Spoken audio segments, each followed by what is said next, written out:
Xo'ja Bahouddin Naqshband Naqshbandiya tariqatining asoschisi, buyuk mutasavvir, alloma va ma'naviyat peshvolaridan biridir. U Buxoro yaqinidagi Qasri Orifon qishlog'ida tug'ilgan. Naqshbandiylik tariqati keyinchalik butun Markaziy Osiyo, Eron, Turkiya, Hindiston, hatto Yevropagacha yoyilgan va islom ma'naviy hayotida muhim o'rin egallagan. Bahouddin bozor ishlari bilan shug'ullangan. Keyinchalik Xolid Qosim shayx va Amir Kulol kabi ustozlardan saboq olgan. Tasavvufida dil bayoru dast bakor, ya'ni ko'ngil Allohda, qo'l mehnatda degan tamoyilning asosiy shior qilib olingan.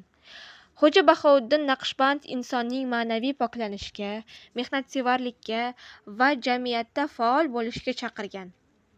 Xo'ja Bahouddin Naqshbandning o'z qalamiga mansub ko'plab yozma asarlar saqlanmagan, ammo uning hikmatli so'zlari va tariqat qoidalari shogirdlari tomonidan to'plangan.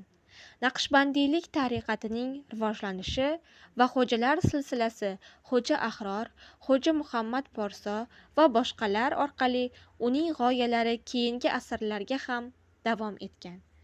U mehnatsevarlik, halollik, axloqiy poklik va jamiyatdagi faoliyatini islomiy hayotning ajralmas qismi sifatida ko'rgan.